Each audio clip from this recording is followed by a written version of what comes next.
नमस्कार दोस्तों, दी Sunday post साप्ताहिक के टॉक ऑन टेबल कार्यक्रम में आज चौधरी राकेश टिकैत जी हमारे साथ हैं।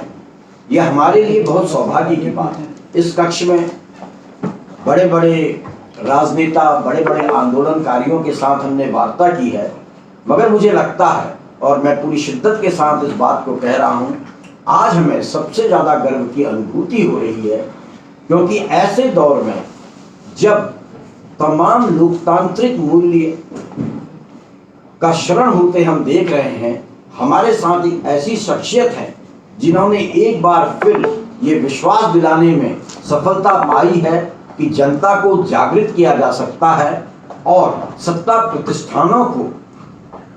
प्रतिष्ठान के तेवरों को ढीला भी किया जा सकता है। मैं अपने इस कार्यक्रम की शुरुआत परंपरा का निर्वहन करते हुए अपनी सहायक संपादिका शोभा अक्षर जी से अनुरोध करता हूं कि वो श्री राकेश टिकैत जी का स्वागत करके इसका शुरुआत करें।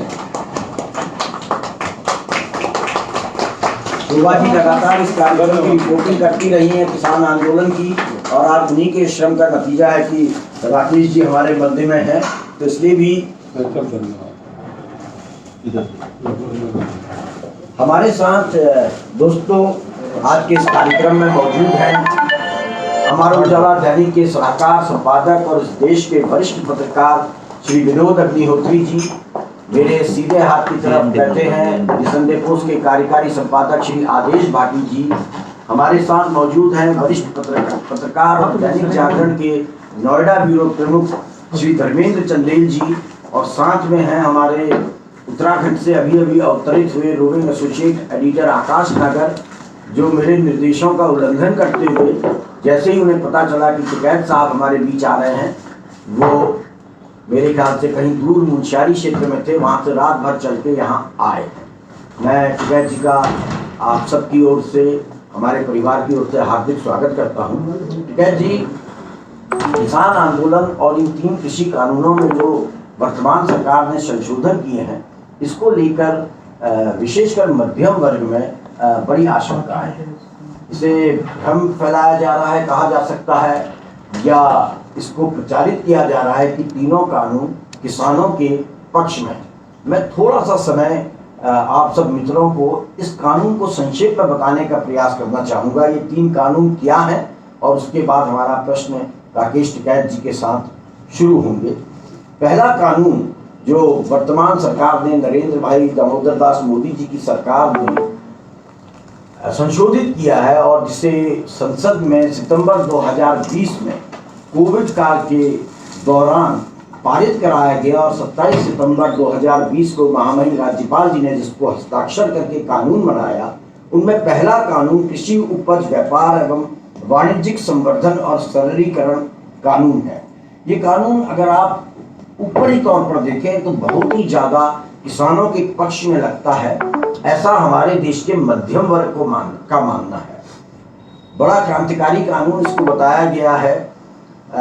ये कहा जा रहा है कि अब इस कानून में जो संशोधन किए गए हैं, किसान भाई इंटरनेट के जरिए, अन्य माध्यमों के जरिए सीधे खरीदार से संपर्क कर सकते हैं, या खरीदार किसानों से संपर्क कर सकता है। कोई भी व्यक्ति जिसके पास पैन कार्ड हो, आयकर का नंबर हो, वो सीधे किसानों से बढ़िया उपज में खरीद कर सकता है, और किसानों को बिचौलियों की अब जरूरत नहीं पड़ेगी।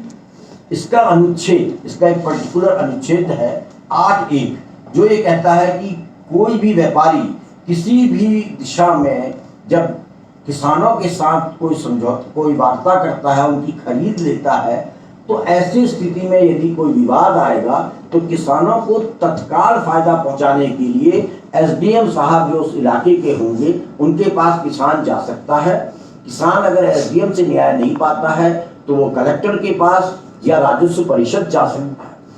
इसका एक अर्थ जो मध्यम वर्ग समझ रहा है वो ये कि किसान को न्यायालय की दौड़ भाग से बचाने के लिए सरकार ने एक क्रांतिकारी निर्णय लिया है। असल में क्या है? असल में यही कानून को यदि आप आगे देखते हैं तो समझ में आता है कि सरकार ने इसमें एक और प्रावधान किया है कि किसान यदि राजस्व परिषद या कलेक्टर या एसडीएम साहब की किसी निर्णय से सहमत ना हो तो भी वो किसी न्यायालय की शरण में नहीं जाएगा। और इन तीनों स्तरों पर, राजस्व परिषद, कलेक्टर, एसडीएम के स्तर पर जो भी निर्णय लिए गए हों, उनके खिलाफ या उस अधिकारी के खिलाफ जिसने कोई गलत निर्णय लिया हो, किसान या कोई भी अन्य व्यक्ति अदालत की शरण में नहीं जा सकता है। यह है पहला कानून। दूसरा कानून है इसेंशियल कमोडिटीज अमेंडमेंट एक्ट, यानी कि आवश्यक वस्तु अधिनियम। ये कानून अकाल की स्थिति जब देश में थी तब तत्कालीन प्रधानमंत्री लाल बहादुर शास्त्री जी के समय में बना था, जिसमें तय किया गया था कि कोई भी व्यक्ति अधिक भंडारण ना करे, कोई भी बिचौलिया, कोई भी व्यापारी आवश्यक वस्तुओं का अधिक भंडारण ना करे। इसके लिए कानून लाया गया जिसमें तय किया गया कि जो इसेंशियल सर्विसेज है, कमोडिटीज हैं, आवश्यक वस्तुएं हैं, उनको एक न्यूनतम कीमत पर ही आम जनता को उपलब्ध कराई जाएगी। मैं आपको जानकारी दे दूं मित्रों, इस समय देश में जो फूड कॉर्पोरेशन ऑफ इंडिया व अन्य सरकारी गोदाम हैं, वहां पर साल भर की जो हमारी देश की 130 करोड़ जनता की अन्न की आवश्यकता है, उससे 5 गुना ज्यादा अन्न स्टोर किया जाता है। इसके बावजूद आपको पता है कि देश में कितनी भुखमरी है, कितने लोग इस मुल्क में भूख से मर जाते हैं। सरकार का कहना है इतना अनाज है तो फिर अब जरूरत क्या है इस कानून की। किसान क्या कह रहा है, इस पर चौधरी साहब बताएंगे। किसान ये कह रहा है कि अब आवश्यक अधिनियम कानून में संशोधन हो गया है तो कोई भी व्यापारी किसी भी इसेंशियल चीज का, प्याज हो, आलू हो, तिलहन हो, कोई भी चीज हो, उसका इतना भंडारण कर लेगा और वक्त आने पर अपनी कीमत पर वो उपलब्ध कराएगा। तीसरा कानून जो सबसे ज्यादा विवाद का विषय रहा वो एमएसपी है, minimum support price. Minimum support price भी लाल बहादुर शास्त्री जी के प्रधानमंत्रित्व काल में अस्तित्व में आई थी, जिसमें ये कहा गया था जो आवश्यक वस्तु है जिससे रोजमर्रा की जिंदगी चलती है, उसको किसान से जो खरीदा जाएगा उसका न्यूनतम प्राइस, न्यूनतम मूल्य सरकार तय करेगी। वर्तमान समय में 26 ऐसी फसल है जिस पर न्यूनतम प्राइस लागू है। ये कभी कानून का हिस्सा नहीं था, लेकिन सरकार हर वर्ष की आवश्यकता देखते हुए एमएसपी घोषित करती है। वर्तमान कानून में भी यही प्रावधान लागू है। सरकार से किसानों ने मांग करी कि इस कानून को में एमएसपी को कानूनी जामा पहनाया जाए। सरकार इसके लिए तैयार होती शुरुआती चरण में नजर नहीं आई। चौधरी साहब बताएंगे कि सरकार का लेटेस्ट स्टैंड क्या है। लेकिन आपको समझना होगा कि एमएसपी लागू होने के बावजूद या एमएसपी का आश्वासन होने के बावजूद कभी भी आम किसान तक वो कीमत नहीं पहुंच सकी थी। बीच में मौजूद लोग किसान को अनाज उगाने के लिए जो पैसा देते थे ऋण में, वही लोग खरीद कर लेते थे और उसके बाद मनमाने दाम पर बाजार में बिकती थी। मुद्दा ये है, जो महत्वपूर्ण मुद्दा ये है कि सरकार यदि इसको कानूनी जामा पहना देती है, आश्वासन से ऊपर ले आती है, तब जो सरकार चाह रही है कि कॉरपोरेट सेक्टर अब कृषि क्षेत्र में आ जाए, मैदान में उतर जाए, उसके सामने एक बड़ा संकट हो जाएगा कि वो एमएसपी से नीचे किसानों से फसल नहीं खरीद सकेगा, क्योंकि उसमें दंड का प्रावधान होगा, ऐसा किसान मांग कर रहे हैं। और यदि कॉर्पोरेट सेक्टर जो नेगोशिएशंस के लिए जाना जाता है, जो इस बात के लिए जाना जाता है कि उस कम से कम कीमत पर अपने लिए चीजें खरीदता है, उसके पास ये अधिकार नहीं रह जाएगा, तो भला देश का उद्योगपति इस क्षेत्र में क्यों आएगा।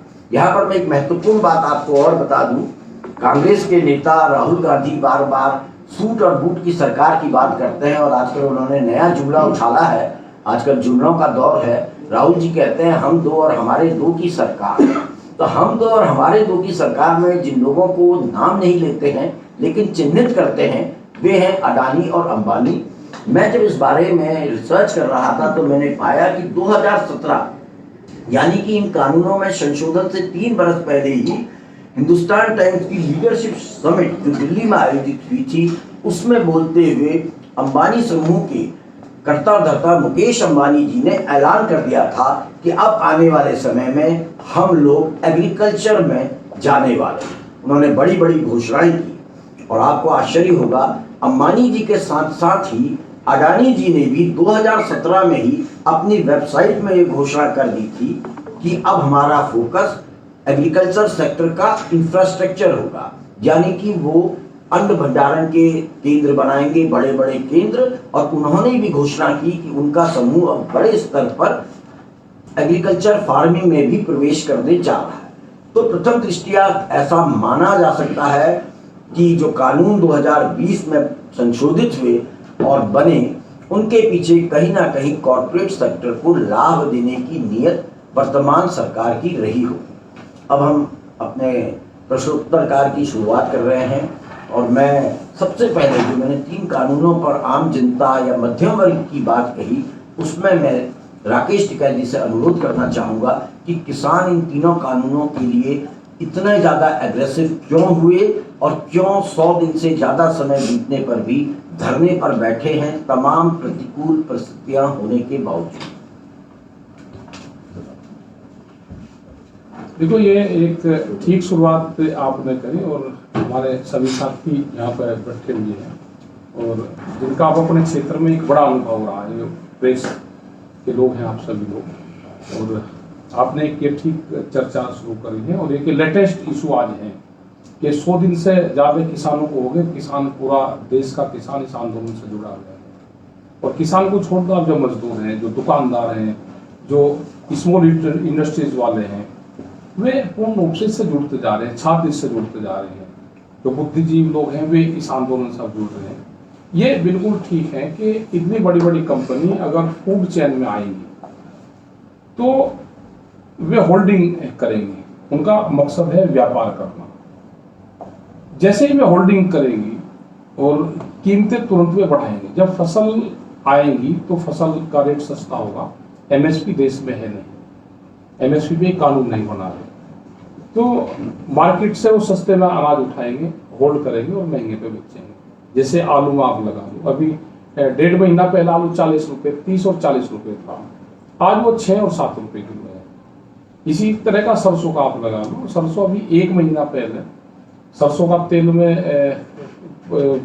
करीब 30-35 रुपये बढ़े पर किलो पे। जो पशु की खल आती है उसकी सरसों की, उस पर 1 बोरी पे जो 50 किलो 60 किलो की आती है, उस पर 300 रुपये बढ़े। और जैसे ही मार्केट में सरसों आई, सरसों 650 से घट के आज 5000 से भी नीचे सरसों आ गई। ये और घटेगी अभी नीचे, जैसे जैसे फसल अभी मध्य प्रदेश हमारा चला, अभी राजस्थान जैसे चलना शुरू हो गया और उत्तर प्रदेश वाली बेल्ट आएगी, हरियाणा आएगा, तो ये और डाउन जाएगा। ऐसे ही चने का हाल लगा, चना भी 5000 से ऊपर था, जैसे अभी आ गया तो अभी 4500 रुपये करीब आ गया और ये 3200 रुपये तक चना जाएगा। जब किसान से फसल चली जाएगी उसके बाद में फिर ये मार्केट बढ़ेगा। ये 2.5 महीने करीब 70 दिन मार्केट डाउन रहेगा और उसके बाद में मार्केट फिर ये 9.5-10 महीने मार्केट अप रहेगा और वे अपने मनमानी उस पर बेचेंगे। तो ये इसका पूर्ण रूप से ये है कि इसमें किसान को भी मारेंगे और जो आम कंज्यूमर है इससे वो भी प्रभावित होगा, उसकी भी जो जेब है वो पूर्ण रूप से डिग्री हिस्सा होगी। तो इसमें सभी लोग उसमें जुड़ना चाहिए। अब वो टाइम आ गया कि जो एक प्लेटफॉर्म पे सब लोग आ सकते हैं, जैसे ये मॉल बना रहे हैं तो एक ही मॉल में सारी चीज मिलती है, तो ये आंदोलन को भी अब सब लोग इसको आंदोलन को एक वही रूप देते हैं। इसमें सभी तरह के लोग आए, इसमें जो दुकानदार है हमारा उसको भी आ जाना चाहिए। अभी वॉलमार्ट जैसी कंपनी आएगी, बड़ी बड़ी कंपनी आएगी जिसके पास में 10,000 पानी के जहाज है, उन्हें डिक्लेयर कुछ कर रखे लेकिन अनडिक्लेयर दूसरी कंपनियों के नाम सुनते वो होते हैं। वो एक देश के माल को उठा के, किसी भी उसको फसल को उठाकर दूसरे देश में डंप कर सकते हैं। वे आएंगे तो बर्बाद तो होगा, ये पूरी हिंदुस्तान भर और दूसरे जो कंट्रीज होंगी वो बर्बाद होंगे पूरी। और हिंदुस्तान में तो वे क्या चाहते हैं वो आगे इस क्वेश्चन के बाद में क्या उनकी रूपरेखा है, आने वाले 50 से 70 साल में क्या हाल हिंदुस्तान का होगा, उस पर हम चर्चा कर लेंगे। पूरा हम बता देंगे कि क्या सिनेरियो उनका कंपनियां है, कंपनी क्या करना चाहती है, ये कहाँ से आई है, तो सारी चीजें चर्चा में आएगी। सब लोगों को इस आंदोलन में जुड़ना चाहिए और इससे किसान सबसे पहले मरेगा, उसके बाद में जो एक कंज्यूमर है ये जाएगा और यहाँ पे सिर्फ 2 ही चीज बचेगी, वोट और मजदूर। 2 चीज यहाँ पे हिंदुस्तान में बचने वाली है, तीसरी चीज यहाँ पे बचेगी नहीं कुछ, सब बड़ी बड़ी कंपनी के हाथ में चला जाएगा। विनोद जी, आप मेरे को लगता है यहाँ मौजूद हम जितने भी लोग हैं, आपने सबसे ज़्यादा जन आंदोलन देखे, और सबसे बड़ी बात आपने, जैसा आप बता रहे थे अभी कि आपने अपने करियर की शुरुआत, पत्रकारिता की शुरुआत आदरणीय महेंद्र सिंह टिकैत जी के आंदोलन से की, और आपको नज़दीकी से देखने का मौका मिला। विनोद जी मित्र बता रहे थे कि जब वो आंदोलन जो चौधरी साहब महेंद्र सिंह टिकैत जी ने शुरू किया था, उस दौरान में राकेश भाई और आपके बड़े भाई नरेश जी साथ में रहते थे महेंद्र सिंह टिकैत जी के। हमने जो आज का टॉपिक दिया है विनोद भाई, वो यह है कि आंदोलन की वर्तमान दशा और भविष्य की दिशा। मैं आपसे आग्रह करता हूँ इसको, वार्ता को आगे बढ़ाएं। धन्यवाद पूरी जी। और सबसे पहले तो मैं राकेश टिकैत जी का आभार व्यक्त करूँगा कि आज उनके साथ नज़दीक से चर्चा करने का समय मिल रहा है। मेरा सौभाग्य है कि जब मैं हमारे टाइम्स में पश्चिमी उत्तर प्रदेश का संवाददाता था, जो चीफ था मेरठ में था, 86-87 की बात है। कर्मू खेड़ी से जब आंदोलन शुरू हुआ था चौधरी सिंह टिकैत जी के नेतृत्व में, तो उस वक्त से मुझे रिपोर्टिंग करने का मौका मिला। वो मेरी पत्रकारिता की शुरुआती दिन थी, और मुझे चौधरी साहब का, बड़े चौधरी साहब का बहुत स्नेह भी मिला। और हर 17 तारीख को हम लोग सिसौली जाया करते थे। हम थे, दैनिक जागरण के ओंकार चौधरी थे, अनिल बंसल जी जनसत्ता के, D square times of India के हम 4-5 लोग जो है हर महीने 17 तारीख को चौधरी साहब के यहाँ सिसौली जाते थे। पंचायत होती थी, खूब बढ़िया देसी घी का हलवा खाते थे और चौधरी साहब बहुत प्यार से खिलाते थे, डांटते भी थे अगर हम लोग ना खाएं, कम खाएं। और मैंने इस बात को मैंने कई जगह शेयर भी किया कि अक्सर दिल्ली के जो पत्रकार जाते थे तो मेरे से मुझे लेके जाते थे सिसौली।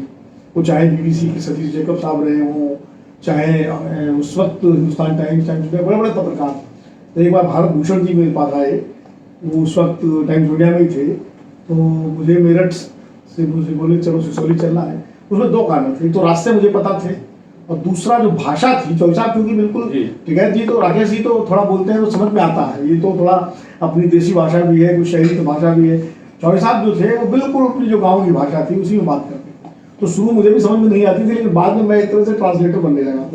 मैं जितनी मुझे समझ में आती थी तो मैं लोगों को समझा देता था, और कभी कभी कुछ अपने मन से भी जोड़ देता था ताकि वो पॉजिटिव सेंस में। तो वो एक था। तो मैं भारत भूषण जी के साथ गया, तो वो 17 तारीख नहीं थी, कोई और ऐसे दिन था, उस दिन से कोई कार्यक्रम नहीं था। तो मैं पहले घर गया आपके, तो वहाँ हरपाल सिंह जी थे जो सचिव थे, वो मिले। मैंने कहा भाई सब लोग जानते थे कि चौधरी साहब से मिलना है, बोले आइए चलिए। तो चौधरी साहब उस समय खेत में गन्ना काट रहे थे, गन्ने के खेत में अपना काम कर रहे थे, बिल्कुल विशुद्ध किसान के रूप में। तो मैंने ऐसा किसान नेता पहली बार देखा। हमने शरद जोशी का भी आंदोलन कवर किया, नोआ स्वामी, तो और तमाम, लेकिन खेत में काम करते हुए मैंने चौधरी महेंद्र सिंह टिकैत जी को ही देखा, क्योंकि खेत में काम भी करते थे और जब किसान की बात होती थी तो फिर आंदोलन भी करते थे। तो वो एक दौर था, और वो मेरे लिए बहुत तमाम सारे अनुभव हैं जिनको मैं जल्दी ये पूर्ण जी के सौजन्य से सबके बीच में लाऊंगा। अब हम वर्तमान आंदोलन की बात करते हैं। जितना बड़ा ये आंदोलन है, चौधरी साहब के बहुत बड़े आंदोलन में भोपा का आंदोलन 40 दिन तक चला था, मेरठ का चला, बहुत बड़े धरने हुए। लेकिन ये धरना जो है, ये आंदोलन जो है, सारे रिकॉर्ड को तोड़ चुका है। 3 महीने से ज्यादा हो गए, और इसका विस्तार बहुत है। दिल्ली में देखिए गाजीपुर बॉर्डर है, सिंधु बॉर्डर है, टिकरी बॉर्डर है, उधर शाहजहांपुर बॉर्डर है, पलवल में बैठे हुए किसान ढासा में है, और देश के तमाम जगह जगह जिसको जाम। तो इसका बड़ा स्वरूप व्यापक है। और सबसे बड़ी बात यह है कि इस आंदोलन के जो मुद्दे हैं वो राष्ट्रीय मुद्दे हैं। और जैसा कि राकेश टिकैत जी ने कहा कि ये अब एक तरह से धीरे धीरे सबका आंदोलन बनता जा रहा है। कल मैं एक टेलीविजन चैनल में चर्चा में था, तो उसमें ये बात हो रही थी, तो भारतीय किसान यूनियन के भानुकुट के भानु प्रताप जी थे, तो वो बार बार कह रहे थे कि आंदोलन खत्म हो गया, अब आंदोलन में कुछ नहीं है। तो हम लोगों ने प्रतिवाद भी किया उसका। तो मैंने एक चीज महसूस की, वहाँ जितने पैनलिस्ट थे, लोगों को चिंता थी। चिंता ये थी कि मतलब सबके मन में इच्छा थी कि आंदोलन कामयाब होना चाहिए, लेकिन आंदोलन में जो अटका हुआ है। तो किसी ने कहा कि आंदोलन अटका हुआ है, किसी ने कहा आंदोलन भटका हुआ है। तो मैंने कहा आंदोलन ना अटका है ना भटका है, ये बीच में लटका है। और कहाँ लटका है? हमने कहा सरकार जो है वो अड़ी हुई है कि कानूनों को वापस नहीं लेंगे, एमएसपी पे भी कोई बात नहीं की जा रही है। किसान डटे हुए हैं कि हम कानूनों को वापस कराएंगे और एमएसपी को बाध्यकारी बनाएंगे। तो इस बीच में ये लटका हुआ है। तो अब ऐसे में रास्ता तभी निकलेगा जब सरकार इस पर बातचीत शुरू करेगी, कुछ करेगी। तो अब चूंकि चौधरी साहब यहाँ पर खुद बैठे हुए हैं, तो आंदोलन किस स्टेज में है, कहाँ जाएगा, कैसे जाएगा। अब आंदोलन के जो मैं एक पत्रकार के नाते जो विश्लेषण कर रहा हूँ, आंदोलन एक नए दौर में प्रवेश कर गया 26 जनवरी के बाद। 26 जनवरी तक तो आंदोलन दिल्ली तक था, अब ये आंदोलन में एक नया दौर में प्रवेश किया। जिस तरह 28 जनवरी को चौधरी राकेश टिकैत जी ने कमान संभाली और संभालने के बाद जो उनके आंसू आए इस आंदोलन को लेकर के, उन आंसुओं ने जो है इसका एक स्वरूप बदल दिया। अब ये आंदोलन धीरे धीरे किसान पंचायतों के माध्यम से जनता के बीच में जा रहा है। अब पहले क्या था, पहले इसका केंद्र सिंघू बॉर्डर था, गाजीपुर बॉर्डर था, ये जो जहां धरने थे। अब ये पंचायतें इसका केंद्र बन गई। अब ये सिंघू बॉर्डर में कुछ हो रहा है, इससे लोगों को दिलचस्पी कम है। अब गाजीपुर में क्या हो रहा, अब चौधरी राकेश टिकैत कहाँ जा रहे हैं, राजोवाल जी कहाँ जा रहे हैं, चौधरी जी कहाँ बोल, अब किसान नेता जो पंचायतें कर रहे हैं उन पर लोगों का ध्यान है। और इसीलिए मैं आंधी, जैसे बचपन में हम लोग जो है आंधी चलती थी तो अपनी अपनी टोकरी लेके, बैग लेके, झोला लेके लोग बाग चले जाते थे आम अमरूद तोड़ने। तो सारे राजनीतिक दल भी निकल पड़े हैं कि किसान आंदोलन की जो आंधी चली है तो इसमें कुछ हमारे हिस्से भी आ जाए। एक कविता भी आपने सुनाई थी जो आपने लिखा भी है, वो कविता ये आंधी गई पर, वो मेरी कविता नहीं है, वो हरिओम पवार जी की कविता है।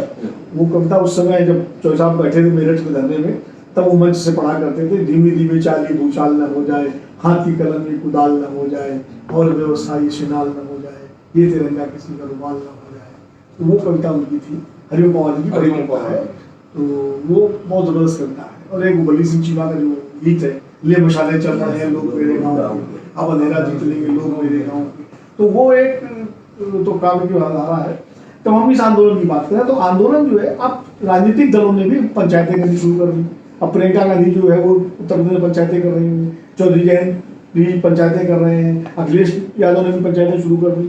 तो अब राजनीतिक दल भी अपने अपने स्तर से इस आंदोलन के मुद्दों को उठा रहे हैं। हम लोग ये कह सकते हैं कि वो राजनीतिक फायदा उठाना चाहते हैं, लेकिन मेरा मानना है कि कोई भी आंदोलन तभी सफल होता है जब उसको सारे वर्गों का समर्थन मिलता है। ये ठीक है, आंदोलन का नेतृत्व तो उन लोगों के हाथ में है जिनका किसी राजनीतिक दल से कोई संबंध नहीं है। किसान नेता सारे जो है किसी पार्टी के नहीं, किसानों के लिए बैठे हुए हैं। अब राजनीतिक पार्टियों की जिम्मेदारी है कि वो किसानों की बात को कैसे संसद में, संसद के बाहर जनता के बीच में ले जाए, क्योंकि ये लोकतंत्र है। लोकतंत्र वोट से चलता है। कोई भी सरकार तभी दबाव में आती है जब उसको लगता है कि इस आंदोलन से उसका राजनीतिक नुकसान होगा, उसके वोट का नुकसान होगा। अन्ना आंदोलन जब हो रहा था तो अन्ना आंदोलन से भी मनमोहन सिंह सरकार तब दबाव में आई जब उनको लगा कि आंदोलन देशव्यापी हो रहा है और इससे उनका राजनीतिक नुकसान होगा। हालांकि बाद में हो भी गया। राजनीति की जहां तक बात है, मेरा मानना है, मेरी मानता है चौधरी साहब, कि कोई भी आंदोलन सफल तभी होता है जब उसको सही राजनीतिक नेतृत्व मिले। चौधरी चरण सिंह इस बात को कहा करते थे कि किसानों, तुम्हारे हित की लड़ाई जो है उसका फैसला सड़क से नहीं संसद से होगा। सियासत पर कब्जा करो, राजनीति पर कब्जा करो।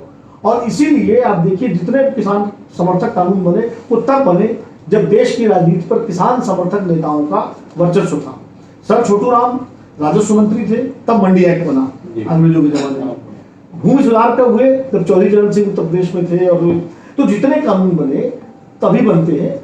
1980 के बाद से देश में जब मंडल और मंदिर की राजनीति शुरू हुई तो किसान जो है, किसान हाशिए पे चला गया। हिंदुत्व और जातीय समीकरण जो है वो आगे आ गए और किसान जो है वो जाट हो गया, गुजर हो गया, त्यागी हो गया, हिंदू हो गया, मुसलमान हो गया, ब्राह्मण हो गया, ठाकुर हो गया, इसमें बट गया। और वो लड़ाई जातीय के आधार पर, तो जो किसान राजनीति के एजेंडे में सबसे ऊपर रहता था वो हाशिए पे चला गया। इस आंदोलन में जो मांगे हैं वो जब मांगी जाएंगी तब मांगी जाएंगी, लेकिन सबसे बड़ी सफलता इस आंदोलन की है कि आज किसान देश की राजनीति के एजेंडे पर नंबर 1 हो गया है। आज हर दल किसानों की बात कर रहा है, चाहे सरकार हो, चाहे प्रधानमंत्री नरेंद्र मोदी जी भी हो, वो भी किसानों की बात कर रहे हैं। विपक्षी दल वो भी किसानों की बात कर रहे हैं। कल तक जब बजट बनता था तो कोई किसानों से नहीं पूछा जाता था, आज हर दल किसान हितैषी बनने की होड़ लगाएगी। ये सबसे बड़ी सफलता है इस किसान आंदोलन की कि आज सबके बीच में किसानों के मुद्दों को लेकर के कि भाई कृषि और किसान ये हमारे लिए कितना महत्वपूर्ण है, ये एक चर्चा का विषय बन गया है, राजनीतिक एजेंडा बन गया है। और एक बात है कि मैं चर्चा को आगे बढ़ाऊंगा कि पिछले कई वर्षों से अन्ना आंदोलन के बाद इस देश में कोई आंदोलन नहीं हुआ था। सीएए का आंदोलन हुआ, लेकिन उसको एक तरह से, जिस तरह से एक वर्ग का आंदोलन बता के और उसको पाकिस्तान और तमाम सारे से जोड़ दिया गया। कोशिश किसान आंदोलन को भी उस तरह करने की गई, लेकिन चूंकि किसान इतनी मजबूती से डटे रहे, सारी वो धारणाएं व्यर्थ हो गई। अब क्या है, जो असंतोष एक मंच था, वो किसान आंदोलन ने ले लिया। इसीलिए तमाम सारे वर्ग अब इसमें जुड़ रहे हैं। और मेरी अपनी एक मान्यता है गुरु जी कि हर 8 से 12 साल के अवधि में इस देश में एक करवट लेता है।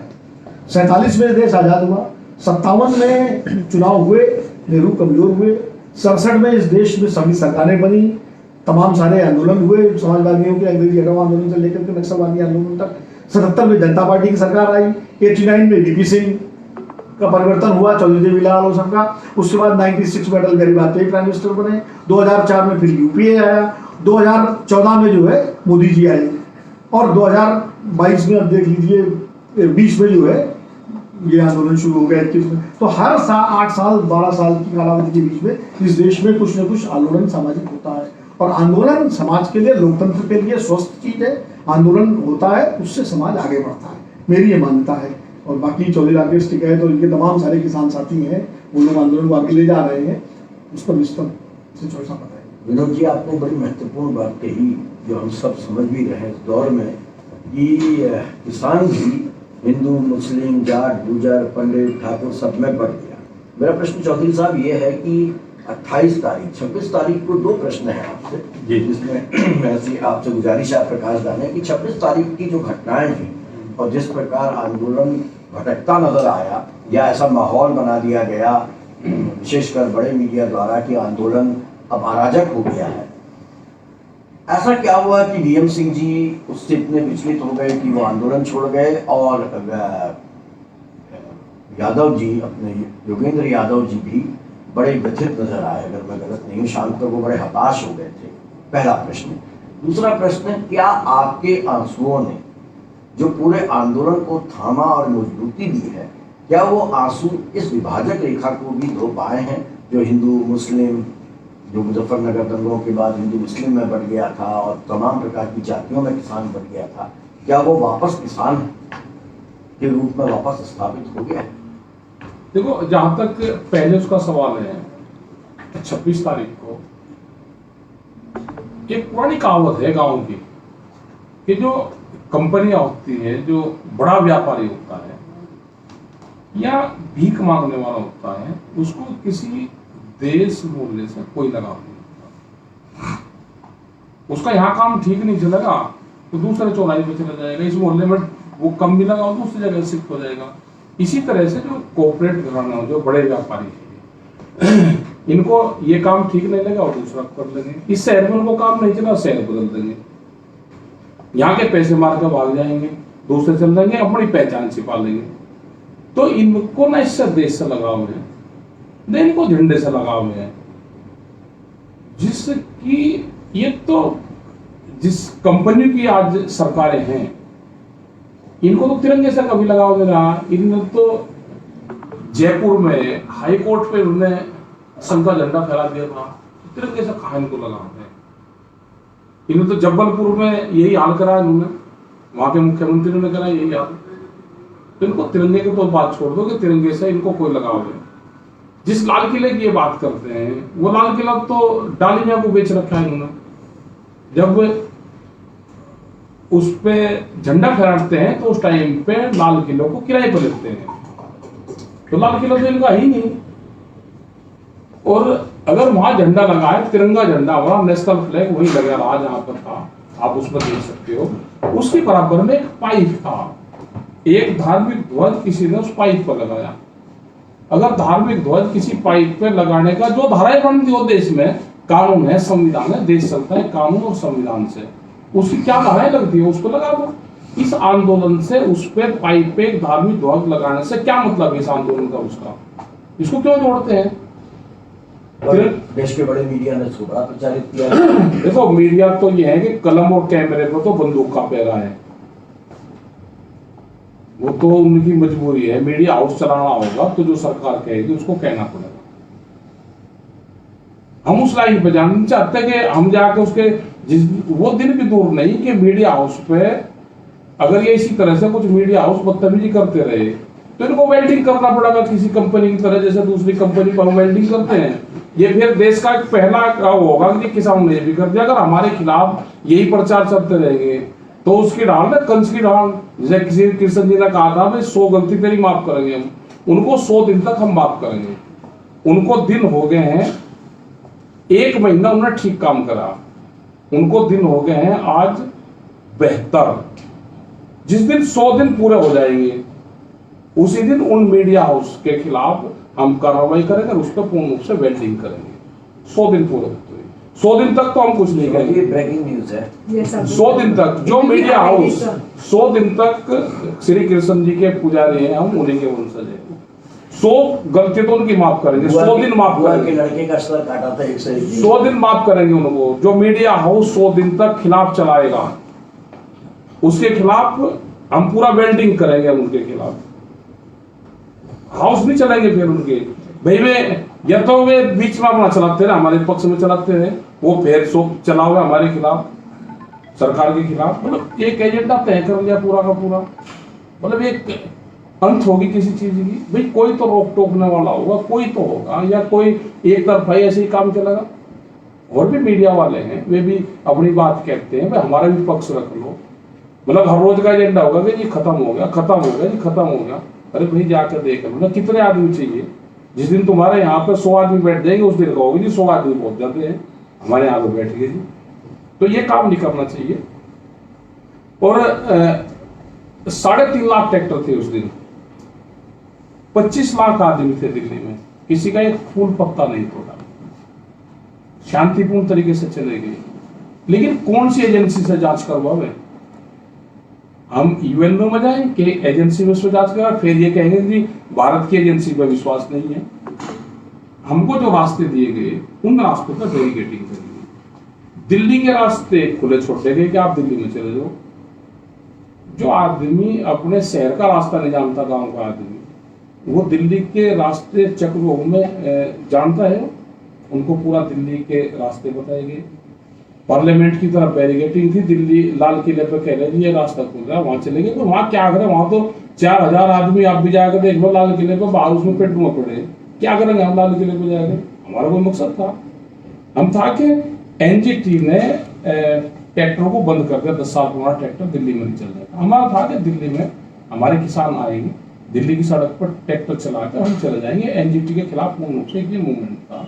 26 जनवरी का ये था कि एक नेशनलिटी हमारे लोगों में है, और ज्यादा है। तिरंगे से सब लोग प्यार करते हैं, लाखों झंडे तिरंगे लगा कर उस पर। उस दिन तो भारत सरकार को पुष्प वर्षा करनी चाहिए थी उनके ऊपर कि लाखों ट्रैक्टर, मेरा किसान दिल्ली में आया, फूलों से वर्षा इन पर हम करेंगे। हेलीकॉप्टर वो चल ही रहे थे, एक बार उनके ऊपर को भी घुमा देते, जो हमारे फाइटर विमान थे सारे घूम जाते, पुष्प वर्षा करवा देते। इससे बड़ा दिन हो सकता था। लेकिन इनको ना देश से लगाव है, ना इनको किसी झंडे से लगाव है, इनको कोई लगाव नहीं है किसी से। रहा 28 तारीख की बात, देश के सिंह जी और वो 28 तारीख में आई, वो 28 तारीख में आई, ये 26 तारीख का बात था। फिर एक माहौल खराब करा। पहले ये पंजाब का आंदोलन बताते रहे, फिर नई बात बनी, हरियाणा का बता, फिर दूसरे उसका बता, फिर छोटे बड़े किसानों का ये बताते रहे। फिर कहा कि और कुछ नहीं, भी झंडे से इनको और देश के प्रति नफरत फैला उनके प्रति। और खास करके जो सरदार लोग थे उनको एक कम्युनिटी से और एक स्टेट से पूरी दुनिया में सरदार कौम है, उनको उससे भी कोई लगाव नहीं था। उनको व्यापारी से लगाव था, उस कौम को बदनाम करने की कोशिश करेंगी। उसी के साथ में कहा कि इस किसान को भी इनका ही दबा लो, किसान के झंडे से भी लोग नफरत करें कि इन्होंने तिरंगे का अपमान करा तो इनको इस उसमें लपेट दो। और किसानों का मनोबल धीरे धीरे मीडिया के माध्यम से डाउन करा गया। किसानों को लगा साथ भाई हमारे से भी कुछ हो गया हो, लेकिन कुछ नहीं हुआ किसान से। 25 तारीख को एक लड़के ने ये कह दिया कि मैं लाल किले पे झंडा फहराऊंगा 7 बजे शाम को, और वो सुबह 9 बजे लाल किले की चोटी पे बैठा मिला, एक झंडा ले गया। उसको बताया कि धार्मिक झंडा फहराइए अपना। पुलिस के लोग उसके साथ में हेलमेट डाल के बात कर रहे, उनके साथ में चाय पी रहे, उनको रास्ता दिखा रहे। पुलिस ऐसे लेकर जा रही कि जैसे ये उसके बुआ के घर जा रहा हो, ऐसे लेकर जा रहा कि लाल किले पे उस पर जाइए, और उसको उनको ले जाकर वहां पे गया। पूरी घटनाक्रम ये सरकार की देन थी। वे तो तोड़ फोड़ में विश्वास करते हैं, उनका कोई नहीं। जहां तक 28 तारीख की बात है, 28 तारीख का किसानों का इतना मनोबल उन्होंने वो कर दिया कि आपने वो करा, मीडिया में चलवा दिया। और जो 25 लाख आदमी हमारे दिल्ली में आए थे वो ट्रैक्टर लेकर वापसी जा रहे थे, वे नहीं जा रहे थे जो यहाँ पर रुके हुए थे। भाई 3.5 लाख ट्रैक्टर तो जाएंगे ना अपने घरों को वापसी। हमारा जो ट्रैक्टर पहले थे वो यहीं के यहीं थे, लेकिन ये लगा कि खाली होगा। और उस टाइम पे फिर उनके ये बढ़ेंगे जो फौज है, जो अपने पुलिस के जवान है, उनको वहां को घुमवाओ। 3-3 हजार लोग लगा के उन्होंने वहां को सिंगू बॉर्डर इन पे सपोर्ट को ये करेगा, एक प्रचार से लगा कि इसको बॉर्डर को खाली करेंगे और खाली करें, आज शाम तक खाली हो जाएंगे। इस तरह का कुछ वो नहीं था। पब्लिक कुछ इन्हीं के ही पार्टी के कुछ लोग थे, उनको आगे करा गया, आगे करके उनसे डरे मरवाए गए। वो तो बड़ी घटना वहां पहुंची थी, उनके पास में पेट्रोल थे, वे इन टेंटों में सब में पेट्रोल डालते और ये कहते थे देखो पुलिस ने कुछ नहीं कहा, पब्लिक ने कहा। पुलिस एक डंडा नहीं चला रही थी, वे तो दूर रहते, उन्होंने तो माहौल बना दिया था। लोग भाई यहाँ पे आप इनका डंडेबाजी करो, ये जाएंगे, यहाँ से भगदड़ मचेगी। देखो जी हम कुछ नहीं कह रहे, पब्लिक कह रही, उनके टेंट में आग लगा दियो और जगते रहेंगे। सरदार को उनको भी आप बर्बाद करिए पूरे देश में, जगते हुए उन्हीं के लोग जो संघ के लोग हैं, उन लोगों की जिम्मेदारी थी कि जब ये लोग रास्ते से जाएंगे इनको डरे मारने, पत्थर मारने, इनके ट्रैक्टर को तोड़ना, इनके मारकाट करने। जो हमने एक खबर दी थी आपको 1 महीना पहले, ये खबर दे दी थी कि इस आंदोलन में जो सरकार का था कि अगर इस मूवमेंट में 1000 लोग मारने जाने की आशंका है, जो किसान है, हमारे ऊपर बहुत हो रहा है कि आप कह रहे थे। मैं ये नहीं कह रहा, मुझे बड़े जो अधिकारी थे, जो पुलिस प्रशासन के अधिकारी थे, ये उनका हिंट था कि इस आंदोलन में सरकार यहां तक भी तैयार है कि 1000 लोग इस आंदोलन में मारे जा सकते हैं। तो जिसने प्लान ये बना लिया है कि एक आंदोलन में 1000 लोग मारे जा सकते हैं, तो कुछ भी करवा सकते हैं। हमने पूरा मोर्चा वहां पर संभाला, सब लोग वहां पर मौजूद थे, और हमने कहा कि यहाँ पे जो घटना होगी प्रशासन ये चाहता है और हम मोर्चा यहाँ से नहीं छोड़ देंगे। और हमने कहा कि गांव के लोग चाहिए, पानी काटता है, बिजली काटती है, कि गांव के लोग आएंगे, ट्रैक्टरों से पानी लेकर आएंगे, हमारा पानी काटता है तो हम गांव से अपना पानी मंगाएंगे। 20 मिनट बाद में पूरा देश खड़ा हो गया उसी इशू पे, लोग देख रहे थे। और जो मीडिया हाउस के बड़े बड़े जो लोग हैं, जो अपने हाउस से बाहर नहीं जाते, वे वहां पे बैठे हुए थे लोग थे, वो तो ये दिखाना चाहते थे देखो ये हो रहा, वो तो कवरेज उसकी वो करना चाहते थे, उसी के उनको पैसे मिलते हैं, उसी से ऐड मिलता है सरकार को, और सरकार के खिलाफ में जा ही नहीं सकते। तो उनसे हमको कोई ऐतराज हमको नहीं है। जो वे दिखा रहे वे किसान का नाम जरूर ले रहे, लेंगे ना वे किसान का नाम। हमने भी गांव के लोगों को कह दिया जो ये आपके खिलाफ खबर दिखाए तो ये मानना कि ये सही दिखा रहे, जो खिलाफ दिखावा उसको उल्टा मानना। तो लोग मानने लगे, उन चैनलों को ना देखते हैं, जो चैनल हमारे पक्ष के हैं उनको दिखाते हैं, सोशल मीडिया पर दिखाते हैं। जहां तक कुछ लोग आंदोलन छोड़ कर गए वो सरकार के बैठाए हुए लोग थे, जहां तक जो अपने पॉइंट से वन से लोग गए, उनकी व्यक्तिगत कमजोरी होती है। किसी को प्रॉपर्टी अपनी बचानी होती है, किसी को जेल से डर लगता है। आंदोलन वो कर पाएगा जिसको अपनी प्रॉपर्टी से लगाव ना हो, जिसको अपने परिवार और घर से लगाव ना हो, जिसको जेल से लगाव ना हो, जिसको मौत से लगाव ना हो, वो लोग आंदोलन करेगा। जिसको 3 चीज में से भी किसी भी चीज से लगाव होगा, वो अपनी प्रॉपर्टी बचाएगा तो आंदोलन नहीं कर सकता, सरकार जब चाहेगी उसको तोड़ देगी। किसी को अपने परिवार से उससे लगाव होगा तो सरकार जब चाहेगी वो तोड़ देगी उसको। किसी को अपनी मौत से डर लगता होगा, जेल से डर लगता होगा, तो आंदोलन जब चाहेगा वो टूट जाएगा। हम इन सब चीजों से अलग हैं। हम जिस दिन से आंदोलन में अपने डिस्ट्रिक्ट मुजफ्फरनगर में, हम मानेंगे उसकी सीमा में नहीं हम जाते। अगर हमको बाहर जाना है तो उसको चाहिए 70 किलोमीटर हमको चक्कर काट कर जाना हो तो हम वहां जाते हैं, उसकी सीमा में नहीं घुसते। हमारे बच्चे ऑस्ट्रेलिया में है, बच्ची लड़की एक वहां पर शादी हो रही उसकी, वो है, तो 3 महीने से उसका एक दिन फोन आया था, हमने कह दिया हमें डिस्टर्ब मत करो। हमने कोई बात नहीं उनसे कही, हम अपने बालकों से बात नहीं करते, भाइयों से बात नहीं करते, अपने परिवार से बात नहीं करते, किससे अपनी बात करते। हमारा परिवार वो है तो हमारे आंदोलन में है। और हमने बता दिया जब यहाँ से जीत कर जाएंगे, सबसे पहले हरविंदर साहब जाएंगे, हम अमृतसर जाएंगे, उसके बाद में खाप पंचायत का ऑफिस है सौरभ में वहां जाएंगे, उसके बाद में हम गाँव जाएंगे। ये हमारा शेड्यूल है। वो 1 साल में हो जाओ, 2 साल में हो जाओ, 4 महीने में हो जाओ, 6 महीने में हो जाओ, 10 साल में हो जाओ, वो 50 साल में हो जाओ। 50 साल लोग को हमारी उम्र नहीं है, ठीक है।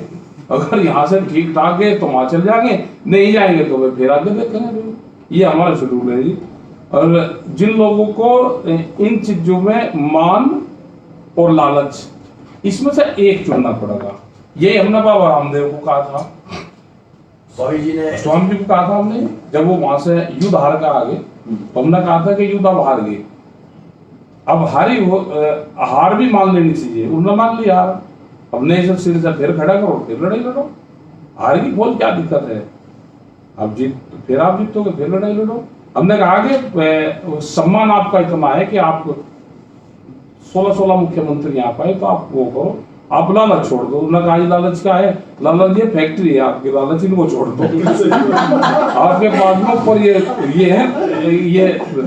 दो वो रहना चाहिए, 2 से ज्यादा अगर 3 होंगे तो लालच है। तो उन्होंने कहा कि नहीं छोड़ दो, उनका छोड़ दो, उसी दिन कामयाब हो जाओगे। हमारे पास में 16 करोड़ का एक नोटिस आया, 11 करोड़ का।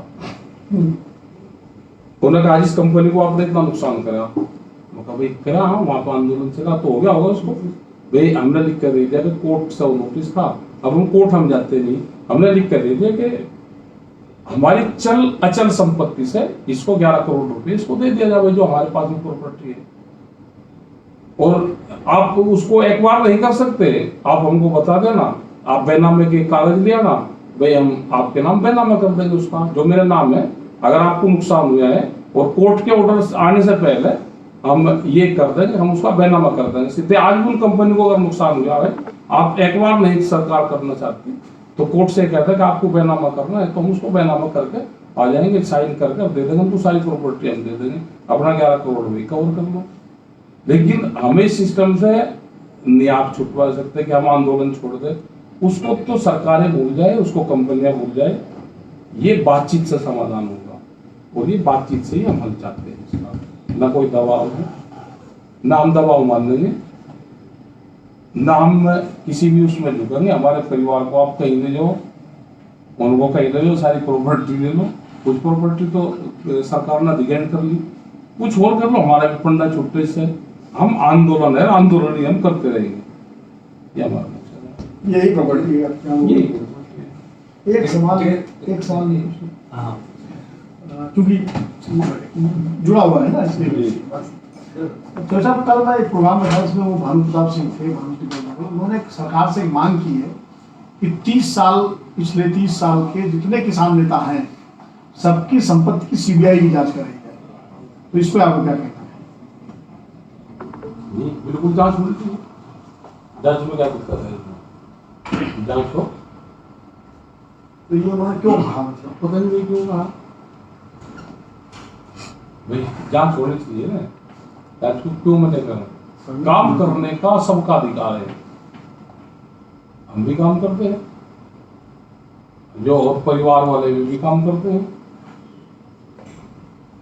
हम चंदे पर आधारित नहीं, हम अपना काम करते हैं, सबकी जांच होनी चाहिए।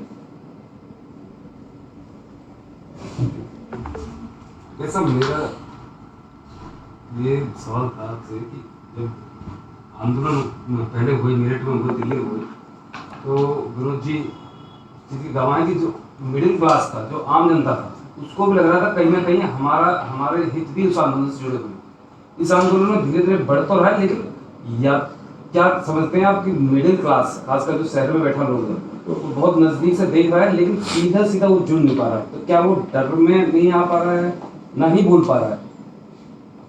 वो किसान तो अरे किसान मान ली मैं किसान हूँ और मैं शहर में बैठा हूँ, मैं तो हूँ उसमें, मेरा परिवार वहाँ पे है, लेकिन जो मिडिल क्लास और है, जो नौकरी करता है, कैसे करता है, वो खुल के आपके आंदोलन में आने जा रहा है। वो डर में अगर कोई यहाँ पर देख जाए, उसकी गाड़ी दिख जाए, उसका फोटो दिख जाए, तो नोटिस उसी दिन चल जाता है उसके घर पे। वो महिलाएं थी वहां पे जो आई और वो गाड़ी लेकर आ गई, उसी का नोटिस चलेगा, वो आन करोगे अभी हमें नोटिस जा लिया इस गाड़ी नंबर पर, जो वहां जाएगा। ये आंदोलन है 11,000 का करंट, जो इसके आसपास जाएगा वो इसके लपेटे में होगा। आज तक तो सब जुट रहे, तो मेरी बाहर के लोगों से बात होती है जो मोटरसाइकिल पे हुए हैं, उन्होंने कहा जी हम आ तो सकते हैं लेकिन पीछे मत हटना, सब साथ में। आटा मंगवाया मैंने, बाजरे का मन कर यार सर्दी की, अभी 1 महीना पहले बाजरा किसान का भी क्या 11 रुपए किलो, और जब यहाँ से आटा खरीदा तो 65 रुपए किलो आया, 45, 65, 120 रुपए किलो तक आटा उसका मिल रहा। तो कौन उसमें होगा? जो लोग हमारे बच्चे जो यहाँ नौकरी कर रहे हैं इनको तो नहीं पता, इनको तो ये है कि 1 किलो बाजरे का आटा जाना है और हमको खाना है, तो इनकी जेब से चला गया ना, वैसे 11 रुपए किलो है और इनकी जेब से गया वो 120 रुपए किलो, 65 रुपए किलो, तो कोई भाव नहीं। आने वाले टाइम पे जो आंदोलन होगा वो मिनिमम रेट जो तय होगा और मैक्सिमम भी तय होगा। कौन सी एजेंसी होगी जो इन सब चीजों को कंट्रोल करेगी? एक व्यापारी कितने में लेकर कितने में वो बेचेगा, वो तो तय करना पड़ेगा ना। वो भी तो कौन सी एजेंसी आएगी, किससे वो करवावे, किस पे विश्वास करे? पहले एक विश्वास होता था अखबार पे, प्रेस पे, और आदमी लड़ते थे। उसने कहा कि मैंने अखबार में खबर पढ़ी है, खबर सच्ची हो, लड़ता था। आज वो जो विश्वसनीयता जो खराब हुई है, अखबार पहले होता था कि सामाजिक सुधार के काम करते थे, आज बिजनेस हो गया पूर्ण रूप से। लेकिन आम जनता को अभी नहीं पता, अभी अखबार को ये मानता है कि ये सामाजिक सुधार के काम करते हैं। मैंने एक बड़े थे, उनका मैं नाम नहीं बताऊंगा, उनके पास में चैनल भी और एक उनकी आवाज थी, लोग उसको उनको सुनते थे। हमने कहा कि ये इशू है, आप इन इशू को उठाओ। उसने कहा कि आप उठाओ, लेकिन बैनर हमारा होगा भारतीय किसान यूनियन को आप इसमें मदद कर दो। और फिर राकेश टिकैत बोले, राकेश टिकैत उस कंपनी का नाम ये है, वो बोले आप इसमें मदद कर दो, हमारे पास में चैनल भी है, बहुत बड़ा उनका सेटअप है, बहुत बड़ा वो है उनका। हमने कहा भारतीय किसान यूनियन कैसे वो कर दो। ये लगा कि भाई ये तो जिसने जो बना लिया उसने अपने लिए बना लिया, समाज और दुनिया के लिए कुछ नहीं। ये तो जनता ही खड़ी होगी, और जनता उठ खड़ी हुई है। इस आंदोलन से स्मॉल इंडस्ट्रीज वाला जुड़ रहा है, व्यापारी जुड़ रहा है, दुकानदार जुड़ रहा है, जो ये साप्ताहिक बाजार है ये लोग इससे जुड़ रहे हैं, सब लोग जुड़ गए। साप्ताहिक बाजार खत्म होंगे देश से, 4.5 करोड़ लोग हैं, ये खत्म होंगे। तो ये आंदोलन पे सीधे आंदोलन पर कब तक आप कैसा लगता है आप आएंगे सीधे आंदोलन पर? आपके धरने पे आएंगे, ये बैठेंगे, सब आएंगे। ये वैचारिक क्रांति है, और वैचारिक क्रांति बंदूक से खत्म नहीं होती, वो विचार से खत्म होगी। एक ही सबसे खत्म होगी, इसको आप वैसे नहीं खत्म कर सकते अगर वो धरने पे नहीं आ रहे, विचार से जुड़ रहे हैं। मैं भी निजामुद्दीन स्टेशन पे चला गया, वहां पे जाके कुली मिले, वो पहले उसमें गाड़ी से उतरती कुली मिला, पहला 8-10 खड़े थे, उन्हें एक ही नारा लगा, किसान एकता जिंदाबाद, और वे करीब 20-25 थे वहीं, तो सबकी पहले ही उसमें एक ही आवाज निकली, हमने सबने घेर लिया। हमने कहा भाई आप हम तो सारे किसान हैं गाँव से, गांव का किसान है, शहर का मजदूर है और देश का निर्माणदाता है। अब इसको आप किस रूप में देखोगे? वो सब लोग वही है, जो गांव में आ गया वो किसान है। और उसने फिर फोटो दिखा के जो भीम करौली में मीटिंग हुई उसमें वो साथ में बताओ खाना खुआ रहा था हमको, उसने वहां नहीं बताया कि मैं कुली हूँ। यहाँ पे उसने वो फोटो दिखाए, मैं मंगवा देता हूँ दोनों फोटो उसके, वो कुली है, यहाँ पे कुली है, वहाँ का किसान है, कह रहा है मैं ही तो खाना खिलवा, उसके साथ उसका वहां भी फोटो है, यहाँ पे भी फोटो है। आज भी हम आए आनंद विहार स्टेशन पे, तो वहां पे जितने टैक्सी चालक थे वे सारे खड़े हो गए, जहां पे भी जाते हैं तो पूरे जो वहां की व्यवस्था है सब खड़े हो जाते हैं। उसने कहा जी हटना है पीछे। अब जब लोगों की आस्था है तो फिर आके टिकट किसी एक ना किसी, हम एक संगठन के हैं ना एक उसके हैं, हम तो भाई जनता की प्रॉपर्टी है, उसको जहां यूज करना वो करो, और जिस रूप में हमको देखना चाहती है जनता हम उस रूप में आ गए। अच्छा एक सवाल आता मेरा इससे जुड़ा कि आपने जो कहा भी पहले कि आपने एक बार बीजेपी को आपने वोट दिया था, तो क्या उम्मीदों के साथ दिया था, और ये क्या आपकी ये गलती थी? इस गलती का नहीं, ऐसा नहीं, गलती कुछ नहीं होती, वो तो एक विचारधारा होती है, गलती नहीं होती है। भाई पहले हम उससे नाराज थे, भाई पहले तो ये बीजेपी वाले हमारे साथ में विपक्ष में तो यही भूमिका निभाते थे, इसने कहा कांग्रेस ये कर रही, मगर भाई आंदोलन उसके खिलाफ था, मगर भाई हटाओ, पहले ये साथ में थे हमारे। तो और ये फिर उसी कानून को लेकर आगे यार दगा देंगे। अब पार्टी की उसकी क्या गाइडलाइंस होती है तो उसकी वो है भाई, कोई ना कोई हम मेरी पत्नी और हम दोनों इकट्ठे गए, एक गाड़ी में गए वोट डालने, उसने किसी और को दिया, मैंने किसी और को दिया, हमने वोट के लिए किसी को नहीं कहते, वोट ना बतानी चाहिए वो, चलो हमने एक बता दी वोट, वो बतानी नहीं चाहिए वोट किसी को, लेकिन बता दी उस टाइम पे धोखे से निकल गया मुझसे।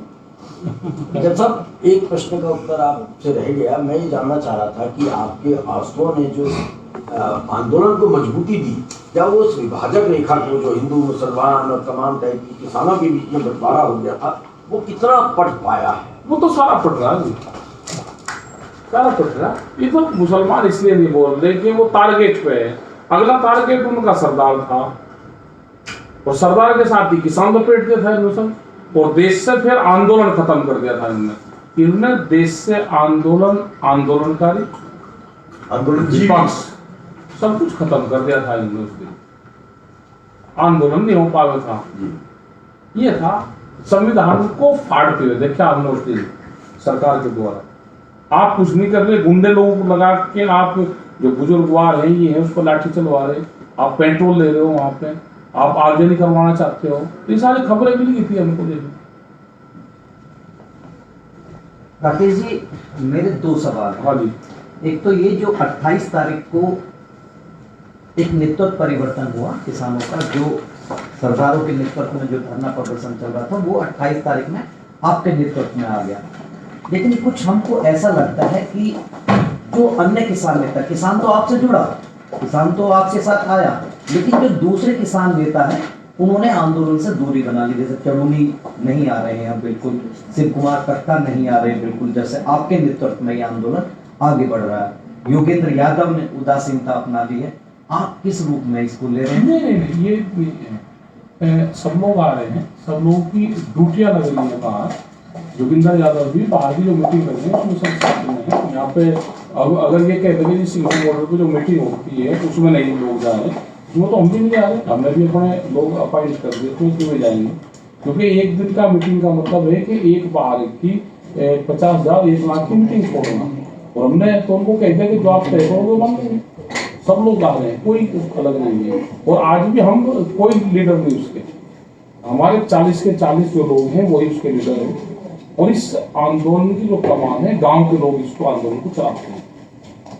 हमारे 40 के पीछे भी लोग हैं जो गांव के लोग हैं, जो उनकी विचारधारा है उसको हम चलाते हैं, उसी से ताकत मिलती है। खाप पंचायत हैं जो हरियाणा टिकैत साहब कहते थे, बड़े टिकैत साहब के जिस दिन हरियाणा और पंजाब खड़ा हो जाएगा उस दिन देश के किसानों का भाग्य परिवर्तन कर देगा ये, और आज दोनों साथ में मिल गया हमको। तो आज तो ये तो बड़ी लड़ाई है कि पंजाब खड़ा होगा, पंजाब आंदोलन में कभी उस हिसाब से आता ही नहीं था। लेकिन चढ़ूनी कहीं नजर नहीं आ रहे। नहीं, आंदोलन सब जगह जा रहे हैं। हाँ, ऐसा नहीं है, बहुत मीटिंग में जा रहे हैं लोग, पंचायतों में जा रहे हैं। अब ज्यादातर लीडर पंचायतों में जा रहे हैं बाहर, बहुत पंचायतें लग रही हैं, सब जगह जा रहे हैं। मेरा दूसरा सवाल ये कि जो आपके आंदोलन का स्वरूप है, हाँ, इससे आम नागरिक को बहुत असुविधा हो रही है, वो दिल्ली जाने में उसको एक चक्कर लगा के आना पड़ता है, सड़कें रुकी हुई है। क्या आपके आंदोलन का कोई ऐसा स्वरूप नहीं हो सकता दूसरा जिससे आम नागरिकों को परेशानी ना हो और ये जो मार्ग जगह जगह अवरुद्ध है ये खुल जाए? हाँ है, हमने बताया था उनको, एक दिन मिले थे मुझे 150 मोटरसाइकिल वाले, वे कहा दिक्कत होगी, मतलब चलो ट्रैक्टर चाहते हो ट्रैक्टर लो, वैसे चाहते हो वैसे चलो, हम आपके पीछे रहेंगे, तोड़ो, तोड़ना जनता को पड़ेगा। हम तो कह रहे कि खोल लो, लेकिन अब उनका नया फंडा आ गया सरकार का कि इनको सबको बंद करके जनता को दुखी करो। जनता ने कहा कि हमें चाहिए 2.5 घंटे लोगों जाने में, आप हट मत जाना। तो बीजेपी के लोग भी कहते हैं, कह रहे जी हट मत जाना, हम भी मर गए। वो तो ज्यादा कहते हैं, लेकिन बीजेपी के लोग ज्यादा कहेंगे कि हम मर गए। ये तो सरकार तो बीजेपी की भी नहीं ना है। सरकार अगर किसी पार्टी की होती, एक विचारधारा की होती, तो अब तक निमट जाता मामला। सरकार तो कंपनियों की है और दुनिया में एक नया कॉन्सेप्ट आया है कि भूख पे व्यापार करना। दुनिया में भूख पे व्यापार नहीं करने देंगे। ये अकेला यहाँ नहीं कि हिंदुस्तान भर में, ये पूरी दुनिया में मैसेज चला गया कि भूख कितनी लगेगी उसके आधार पे अनाज की कीमतें तय होगी। ये नहीं होगी पूरी दुनिया में। ये आंदोलन अब यहाँ का नहीं रहा, ये आंदोलन पूरी दुनिया का है कि हमने कॉन्सेप्ट दे दिया कि भूख पे व्यापार नहीं होगा। या तो ये मान जाएंगे, नहीं मान देंगे तो फिर दूसरे इलाज है, वही वो करेंगे फिर हम। तो आपका कब तक है आंदोलन का आगे खींचने का, कब तक? और अगर सरकार नहीं मानती है तो और कब? मान जाएगी। सरकार की तो एक लिमिट है कि सरकार तो 2024 तक तो मानी जाएगी। अभी तो हमने बिल वापसी की बात करी है ना, और एमएसपी पर कानून की बात करी है, इस पर बना दो। अभी देश के नौजवान ने सत्ता वापसी की तो बात करी नहीं, नाम कर रहे। मेरा एक और ये सवाल था कि जिस तरह सरकार कह रही है कि संशोधन हम करने को तैयार है, तो किसान क्यों अड़ियल अपना रवैया अपनाए, क्यों ना वो सकारात्मक रुख अपना रहे? किसको कहा है संशोधन कर लेंगे? तमाम कृषि मंत्री के बयान आते रहे, प्रधानमंत्री का बयान भी आया कि हम संशोधन के लिए तैयार है, किसान बैठे। लेकिन एक अभी इस तरह नजर आ रहा है कि किसान थोड़ा अड़ियल रुख अभी अपनाए कर लेंगे। इसमें दिसंबर में करके देख लेंगे बात। संशोधन की कोई बात होगी तो दिसंबर में कर लेंगे बात। इसे दिसंबर तक तो चलने दो। कोई बात आवेगी, क्या आवेगी, सरकार तो हमको मिल नहीं रही। सरकार जाकर मिलेगी हमें नवंबर दिसंबर में। मोदी साहब, एक सवाल जो है बहुत तेजी से जो है उछल रहा है और ये तमाम लोगों को परेशानी कर रहा है, और कि एमएसपी देना का मतलब ये है कि देश में जो है और बढ़ेगा, जो है जो आपके कॉमन मैन है उसको जो है जो रेट और बढ़ जाएंगे, जो है फसलों के दाम और बढ़ जाएंगे, जो है जो खरीदार हैं वो और बढ़ जाएंगे रेट जो है। ये एक फिनोमेना चल रहा है कि अगर एमएसपी मिल गया तो रेट भयंकर जो है जो मंदी से जो देश की आर्थिक स्थिति खराब हो रही है तो और स्थिति जो आर्थिक खराब होगी। एक सवाल तो ये। दूसरा सवाल मेरा ये है कि पहली बार जो है अभियोत्री जी बैठे हैं कि पश्चिमी उत्तर प्रदेश में जो है महिलाओं की भागीदारी जो है आंदोलन में ना के बराबर होती थी, और इस आंदोलन में जो है लगातार जो है, चाहे हम राजस्थान देख रहे हैं, यहाँ तक कि बलिया देखा, हमने बस्ती देखा, और अब पश्चिमी उत्तर प्रदेश में भी जैसे उस दिन महिलाएं थी वेस्टर्न यूपी से जो है इतनी बड़ी संख्या में जो है, तो ये महिलाओं की भागीदारी क्या कोई रणनीति थी या क्या, किस तरीके से जो है महिलाएं जो है कैसे उन्होंने इस आंदोलन से अपने आप को कैसे जोड़ा जो है, या आपने कैसे जुड़वाया सामने? दो सवाल है। आओ दिन दूर नहीं जब महिलाएं गैस का सिलेंडर लेकर सड़कों पर बट रही, ठीक है। और महिलाएं तो 50% की भागीदारी है किसानी में। अगर आप उनको गाँव और खेत में देखोगे तो पूर्ण रूप से खेत में उसमें गाँव उसमें काम भी करती हैं। आंदोलन में उनकी भागीदारी है।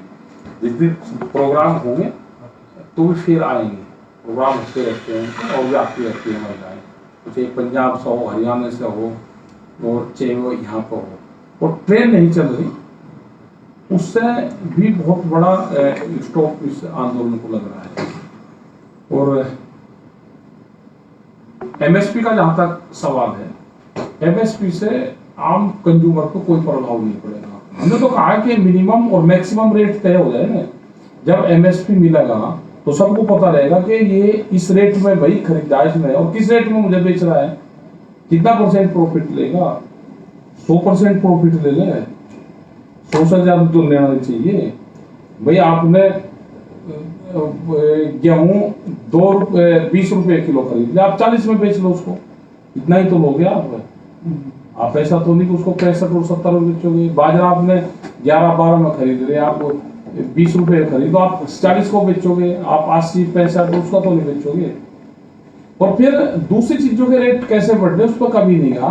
आप कोल्ड ड्रिंक आप देखो, कोल्ड ड्रिंक 48 रुपया लीटर हम ले रहे, दूध हमारा 20, 22 और 30 रुपये जा रहा है, कोल्ड ड्रिंक 48 रुपये लीटर। ये पानी है यहाँ पे, ये कौन पूछने वाला? ये 60 में बेच लो, 70 में बेच लो, 80 में बेच लो। ये 250 रुपया लीटर बेचेगा तो ये मान लेंगे कि ये मेडिसिन है, पानी नहीं है, मेडिसिन है। कंपनी की बनी हुई चीज जितनी महंगी होगी उतने ही वो फायदेमंद लगते हैं। आदमी एक गोली खा लो कहने का बहुत आराम मिला, पेट में कुछ ना हो। और घर की देसी बनी हुई चीज खाएंगे तो कहते नहीं नहीं ये तो भाई गांव की बन रही, तो पैकिंग की कीमत होगी आज। ये भी आंदोलन होगा, मिनिमम और मैक्सिमम पे भी एक आंदोलन देश में होगा।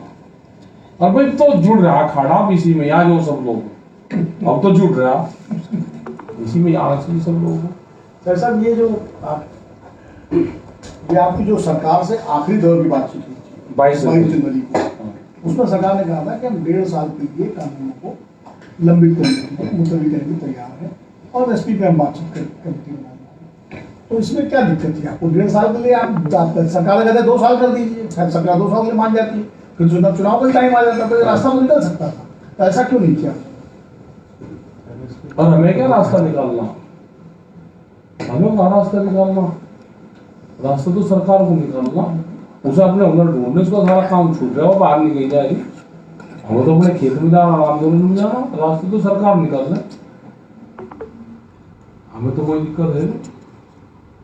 हम तो मेल मिलाप हमारा ठीक हो रहा, और जो लोग यहाँ से गर्मी में तप गए, जो तप कर जाएंगे, वे आने वाले 3 फीट से भी नफरत करेंगे। जिस तरह के हालात यहाँ पे गर्मी में जब तपे तो तपेंगे ना यहाँ पे, जब लोग बैठ के गुस्से में, और जब गुस्से में अपने गांव जाएंगे तो जिनका प्रमोशन हो रहा है ना, जिनको नेकर से पेंट भी नहीं, उनकी तलाश करेंगे, और की तो करने की जरूरत ही नहीं है।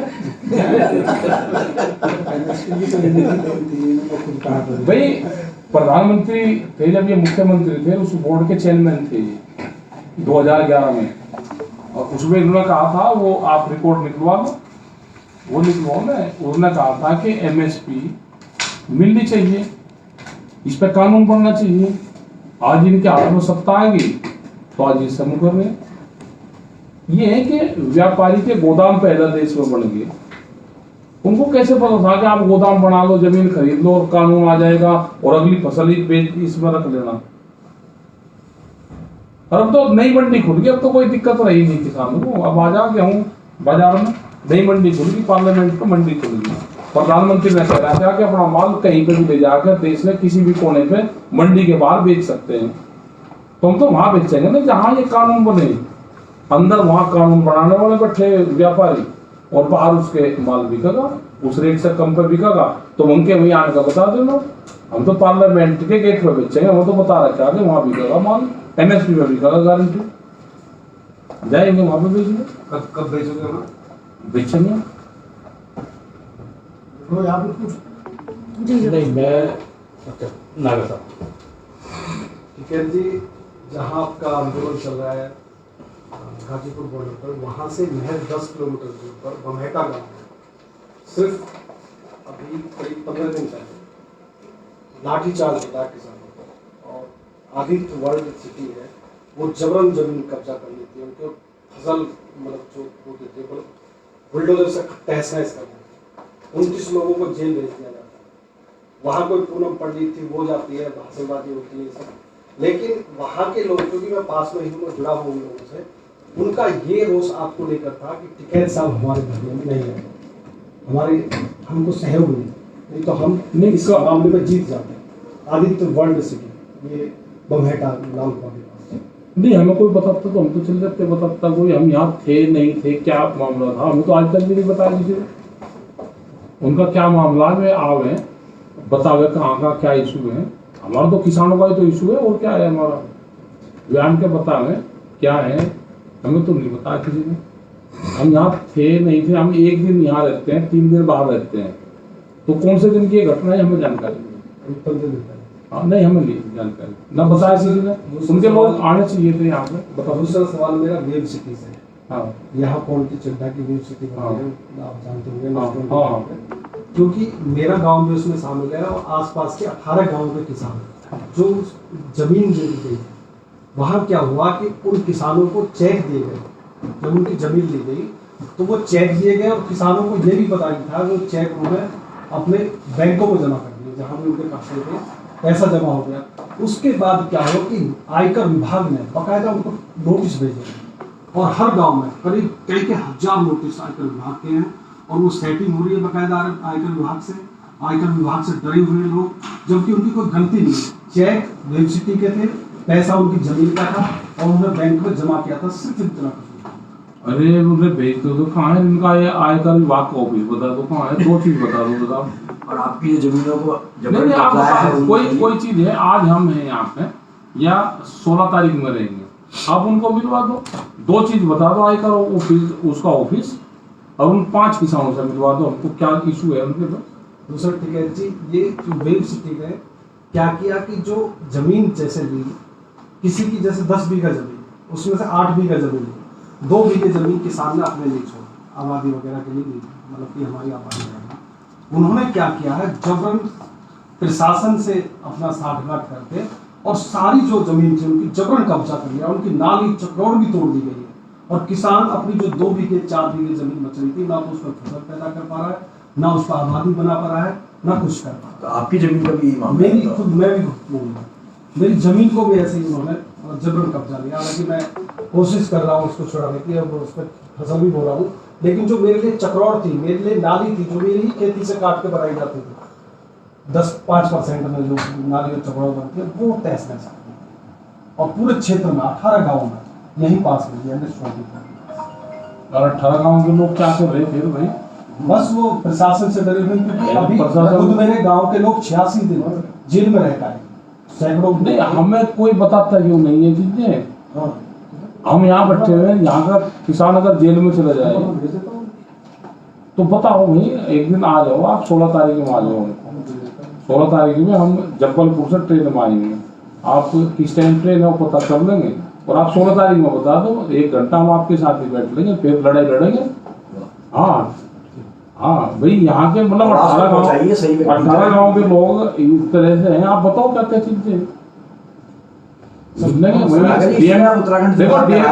यही बुलवा देंगे आप, अगर टाइम दोगे तो डीएम को यही बुलवा देंगे, उनके अधिकारी को बुलवा देंगे, वेब वालों को बुलवा देंगे, बुलवाएंगे उनको सबको, बैठ कर जो भी होगा बात करवाएंगे। दूसरा सर, मैं अभी पिछले 10 दिन से उत्तराखंड के दौरे पर था, मैंने देखा कि आपकी रुद्रपुर रैली बहुत जबरदस्त रही। शायद मुझे लग रहा है कि उत्तराखंड के इतिहास में पहली किसान रैली ऐसी थी जिसमें 50,000 लोग वहाँ मौजूद थे और लोगों ने काफी सराहा। और मैंने देखा खुद, मैंने जब मैं सर्वे कर रहा था गाँव, वहाँ के जो किसान वर्ग थे उनकी गाड़ियों पर संयुक्त किसान आंदोलनकारी मोर्चा थे, बैनर के झंडे लगे।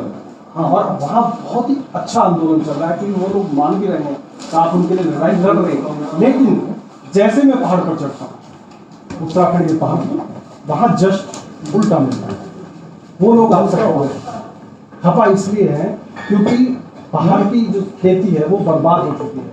वहाँ बंदर और ये जो तहस नहस कर देते हैं खेती को, आप जानते हैं, वो लोग खेती उनकी बंद हो चुकी है और वहाँ से वो पलायन कर गए बेचारे की नौकरी मजदूरी के लिए।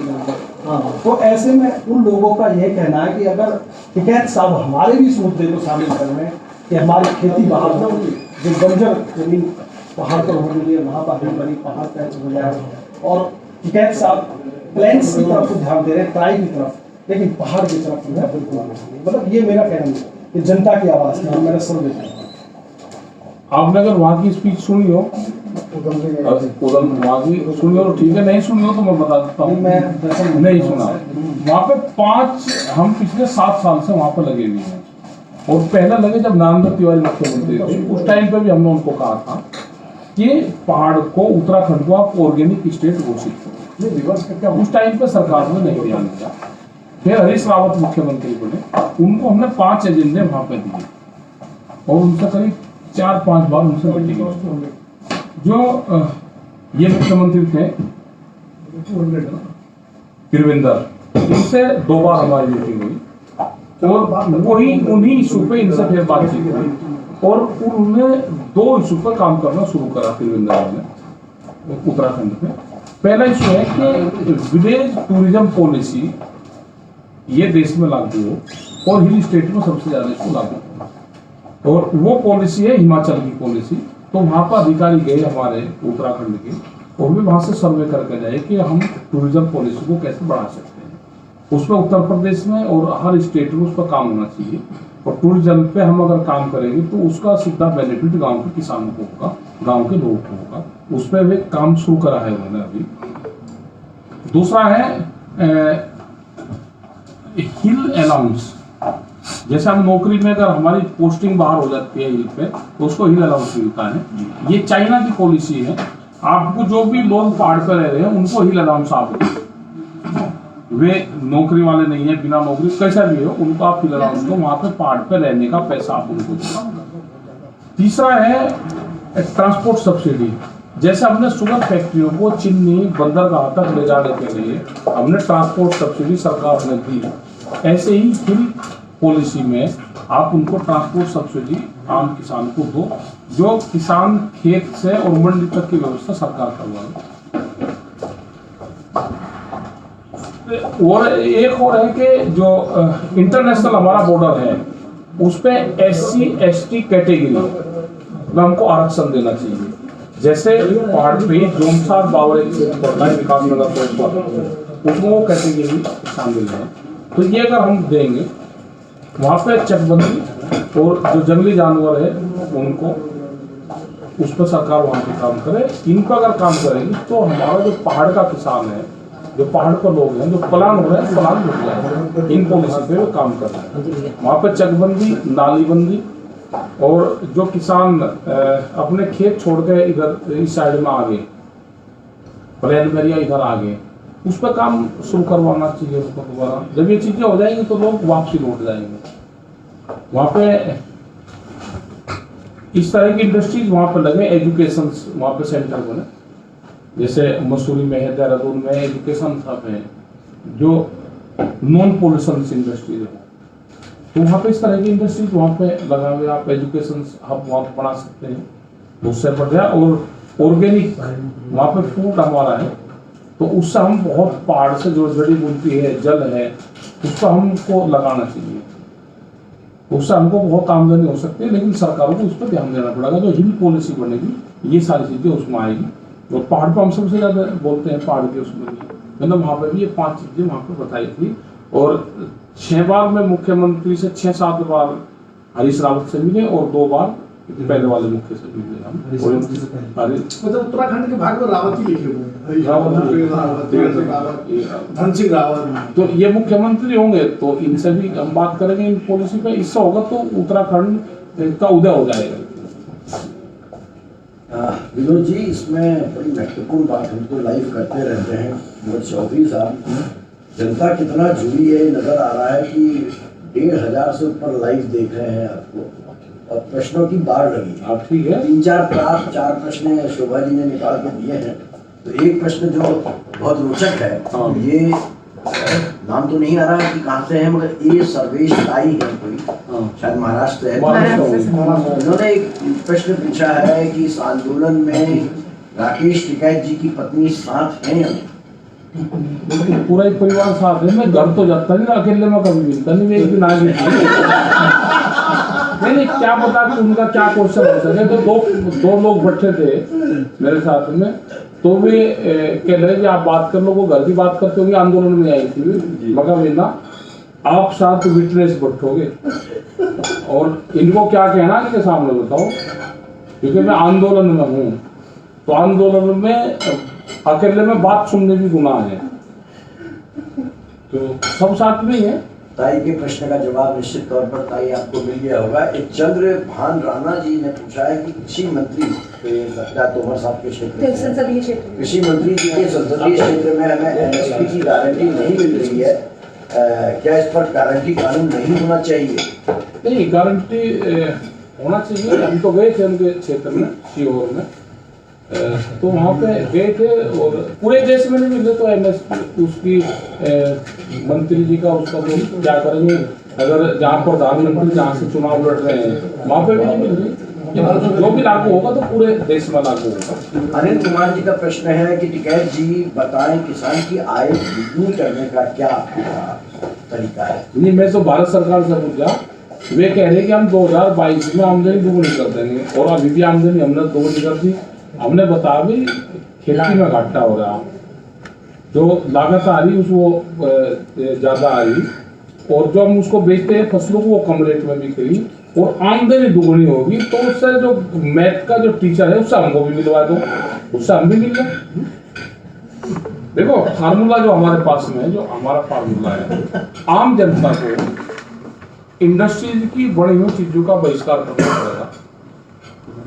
किसान के खेत में जो चीज उत्पादन हो रही है उसका हमको सेवन करना पड़ेगा। जैसे कोल्ड ड्रिंक की जगह दूध, छाछ, ये चीजें आप लो, नींबू पानी लो, गन्ने रस को, तो गन्ने का जूस लो, जो नेचुरल फ्रूट है आप उसको लो, ब्रांच का जूस। आप ये सारी चीज़ों का इस्तेमाल कर सकते हैं। जो हमको जो भोजन लेना है वो लो। ज़्यादातर कंपनी के पैकिंग की तरफ आप निकले, तो उससे बढ़ जाएगी आमदनी। यानी कि भविष्य में आप बहिष्कार की अपील भी कर सकते हैं। नहीं, हम तो कर रहे हैं। कोल्ड ड्रिंक हम पिछले 21 साल से नहीं पीते, और कि हमारी कोई मीटिंग में कोल्ड ड्रिंक नहीं आता। आप दूध पिलवाओ, आप लस्सी पिलवाओ, छाछ पिलवाओ, और घर का बड़ा भोजन खाओ, पैकिंग चीज़ों से परहेज करो। देवेंद्र काम्बोज साहब का एक चिंता है, वो कह रहे हैं कि नया शेड्यूल कब बताएंगे, आपकी आंदोलन अब कैसे आगे बढ़ेगा, उसका क्या शेड्यूल? आंदोलन तो चल रहा है, अभी कुछ चीजें 26 तारीख तक की आई है, तो वो हम बता सकते हैं जरूर को 26 तारीख को। उनका 15 मार्च का जो हमारा प्रोग्राम है, जो डीजल पेट्रोल के बढ़े हुए दाम, निजीकरण के खिलाफ ट्रेड यूनियन के साथ मिलकर हम धरना प्रदर्शन करेंगे। अपने ये रहेगा मजदूर संगठन के साथ। हाँ, 12, 13, 14 को वेस्ट बंगाल भी जा रहे हैं। हाँ, 19 मार्च को ये मंडी आइन के बाहर प्रोग्राम हमारे रहेंगे, प्रदर्शन रहेंगे, क्योंकि ये भी खराब होती जा रही। और 23 तारीख को शहीद दिवस मनाएंगे, जो भगत सिंह का जी का है, इसमें उन्होंने, और 26 तारीख को सुबह से ये भारत बंद का है 26 तारीख को, तो इसमें सभी लोग इसमें सहयोग हम करेंगे। कि जो ट्रांसपोर्टर है, उत्तराखंड रहेगा इस बार, नहीं सब रहेगा, सब पूरा भारत बंद, पूरा भारत भारत बंद। रहेगा, सब जी रहेगा। मतलब आपको प्रश्न- और 28 तारीख को होली रहेगी, तो उसमें होली के दिन ये 3 कानूनों की जो प्रतियां हैं वो होली तो रहेगी। जैसा आपने समर्पण करूँ, इससे पहले आप कुछ बुला रहे हैं, पूछना चाह रहे हैं? नहीं, मैं मेरा क्योंकि पुराने आप नहीं, मैं अपने अंदाज में सर एक अर्ज करना चाह रहे हैं। नहीं, मैं छोटा शायरी भी आपने लिखी थी। नहीं, चूंकि मैं BKU का पुराना मेंबर हूँ। मेरे जाहिर है कि राकेश जी मेरे मुखिया हैं। कुछ दिनों से कुछ सालों से मैं कहूँगा कि मैंने पीछे सदस्यता में थोड़ा सा ढिलाई बरती और मैं नहीं फ्रंट पे रहा। अदरवाइज चप्पल एरिया में मालियान वगैरह के साथ एक जगह रही। वो मेरे निजी जो सवाल टिकैत साहब से वो मैं ऑनलाइन नहीं पूछूंगा। मेरा सिंपल सा एक छोटा सा सवाल, जो जाहिर है जो घर की बातें होती हैं वो ऑनलाइन नहीं पूछनी चाहिए। मेरा सिंपल सा सवाल था, जैसे जो बात कर रही थी कि ठीक है, हमने एक दांव लगाया किसी घोड़े पर, हमने उसको घोड़ा समझ करके उस पर दांव लगाया।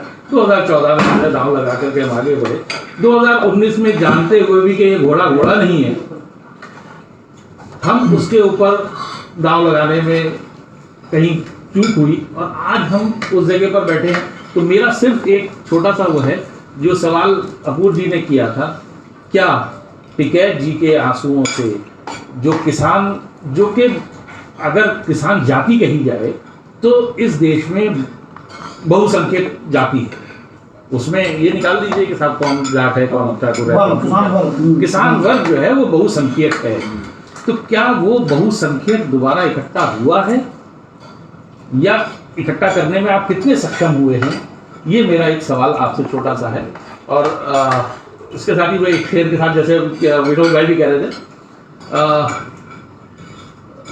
हालांकि वो त्राजदी है लेकिन एक शेर याद आता है कि तुमने खुद ही तो बख्शे हैं राहजनों को नए चेहरे, तुमने खुद ही तो बख्शे हैं राहजनों को नए चेहरे, अब लुटे हो तो लुटो शोर मचाते क्यों। मतलब ये तो आप टिकैत जी कह रहे हैं कि आपने भाजपा को वोट दिया तो अब लोग हमारे उसका कहने से वो नहीं है कि हमने किसी को वोट के लिए नहीं कहा, हमने किसी को नहीं कहा। हमने जब अपनी वाइफ को नहीं कहा तो हमने फिर ये मान लो कि हमने किसी को नहीं कहा। ये तो देश की जनता अपने आप लग रही है, हमारे कहने से थोड़ा बहुत किसी को वोट दे रहा होगा। हम देश में नामी सिस्टम में जाएंगे कि किसी हम पार्टी को बदले, ये बदले, फिर दूसरे आ गए ना। देश में किसान आंदोलन को मजबूत रखो, जो पार्लियामेंट में जाएगा वही आपकी आवाज बनेगा। वही मेरा सवाल वही था कि क्या हम किसान को एक जगह इकट्ठा कर करें रहे हैं? एक जगह। अभी मुझे नहीं लगता है कि हम उस लेवल तक पहुंचे जो किसान पहले था। जो किसान बिल्कुल धर्मनिरपेक्ष था और सारा किसान था। किसान ही रहेगा। आंदोलन मजबूत रखो आप, सब आपके साथ जुड़ता चल जाएगा। एक गोल पट्टा है इनके पास में, पॉलिटिकल पट्टा, उससे जो आदमी बच जाएगा वो आंदोलन को चला लगा। अगर उसके चक्र में फंस गया, क्योंकि वो 2 साल आगे का भी दिखाते हैं, 3 साल आगे का भी दिखाते हैं। जो भी पॉलिटिकल पार्टियां, जो लीडरशिप उस चक्र में फंसी तो वो आदमी खत्म हो जाता है। उससे बचना है हमको। थोड़ा डिटेल करिए। आप भी आज तो एक कुछ समझ में आया किसी को? ये आया कि आप भी इसमें फंसे थे कभी? नहीं, हम तो फंसे नहीं, वो तो वहां था ही नहीं कुछ। जो अब आता है थोड़ा सा बताइए आप इसके बारे में। देखो, ये राज्यसभा और ये होती है, वो आप किसी को भी दिखा दो जो उसमें बैठा है ना, जो कुर्सी में बैठा है, उसकी 2 साल बाद में उसकी रिटायरमेंट है, आप उसको बता दो कि आपको तो वहां पे जाना है, आप रिटायरमेंट होने के बाद वहां जाना, और वो राज्यसभा है, आप उससे 2 साल तक उसके पद का दुरुपयोग करते हैं।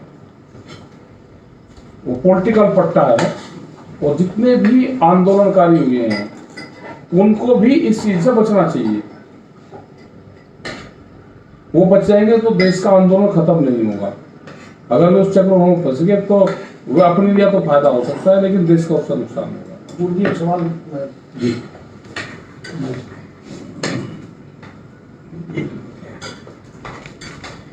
टिकैत जी, मैंने अपने संबोधन में भी कहा था, अभी तो आंदोलन हो रहा है, सारे किसान लगभग आपके साथ हैं, आप जहाँ जा रहे हैं बड़ी रैलियाँ हो रही हैं, पंचायतें हो रही हैं, लेकिन क्या चुनाव के समय जब वोट डालने का मौका आएगा, मान लीजिए सरकार आपने मान लेती तो आप लेकर चले जाएंगे, कोई चीज़ को जहाँ वोट डालने वाले, लेकिन यही चीज रही सरकार नहीं मानी, जाहिर है गुस्सा और तो क्या वोट डालते समय किसान के रूप में वोट डालेगा या फिर वो हिंदू मुस्लिम जाट गुजर यादव कुर्मी क्यारी ब्राह्मण हो जाएगा?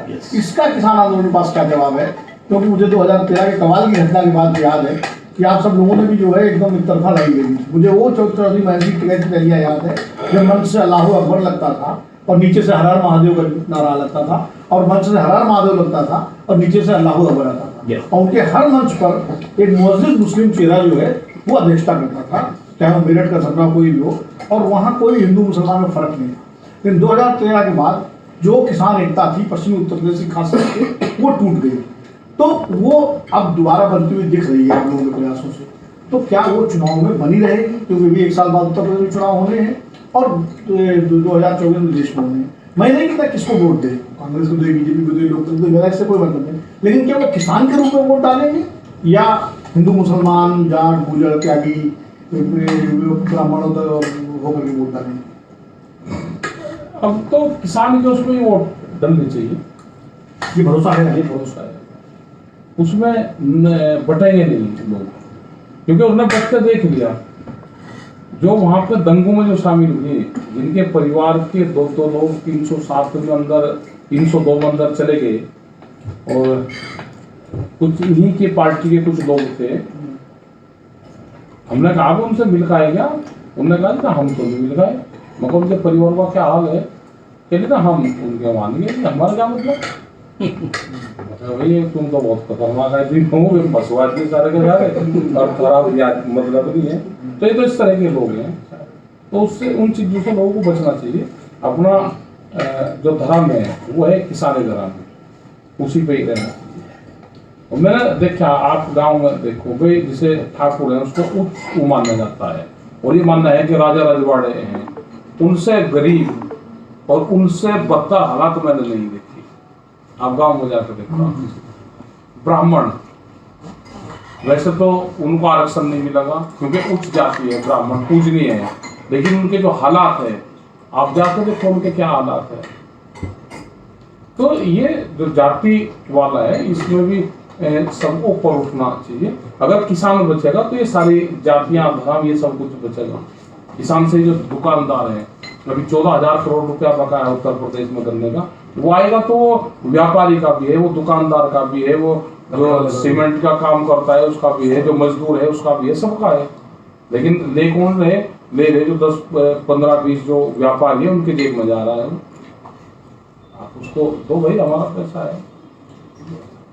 चौधरी साहब, आप हमारे मंच में आए, हमारे कार्यालय में आए, मैं इसके लिए आपके तहे दिल से शुक्रगुजार हूँ। और आज का लाइव तो इतना सक्सेसफुल रहा और आपके लिए बहुत सारी कविताएं भी आ रही हैं। एक कविता तो अद्भुत आई विनोद जी, मगर मैं उसको ढूंढ नहीं पा रहा हूँ इतनी है। एक कविता अगर आपके साथ देता हूँ, आपके लिए भेजी है आज़ादी, कोई विश्वबंधु जी ने भेजी है, कवि हैं। अगर किसी मुल्क में जनता सोती भूखी है तो समझो उस देश की आज़ादी झूठी है।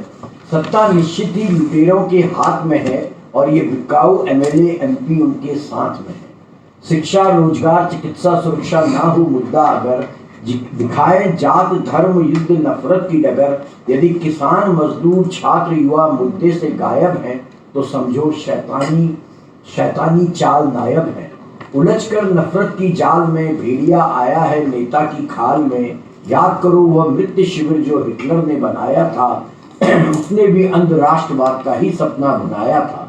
अगर बचाना चाहते हो तबाही से इस देश को, उतार फेंको इस बहुरूपिये के छद्मवेश को। तुम्हारी आज़ादी को छीनने की षड्यंत्र बहुत गहरा है। तुम्हारी हर सांसों पर लगने वाला शैतानी पहरा है। भुलाकर शिकवे गिले अब एक होकर बचा लो खुद को, मिट जाना खुद पर मिटने न देना वरना। इस प्रकार की बहुत कविताएं चौधरी साहब के इस मंच पर आने के बाद मुझे प्राप्त हुई हैं।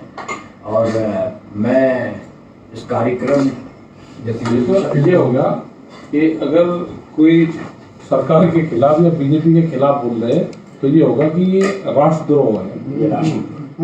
ये तो हो गया है, ये हो गया है, इसमें कोई शंका नहीं। और चौधरी साहब ने जो बातें कही वो मित्रों आप सबने सुनी और उन्होंने पूरी तरह गैर राजनीतिक रहते हुए और ये इरादा स्पष्ट करते हुए कि किसान आंदोलन केवल किसानी का आंदोलन है, किसानी धर्म का आंदोलन है, बहुत बारीक तरीके से विनोद अग्निहोत्री जी के एक सवाल के जवाब में कुछ ऐसा इशारा कर दिया है जो सत्ताधारी दल और उसके नेताओं के लिए काफ़ी खतरनाक हो सकता है। विनोद जी ने बड़ा मौजू प्रश्न पूछा था कि क्या आने वाले समय में यदि किसानों की मांग नहीं मानी गई तो किसान के रूप में वोट करेगा या विभिन्न धर्म और जातियों के रूप में।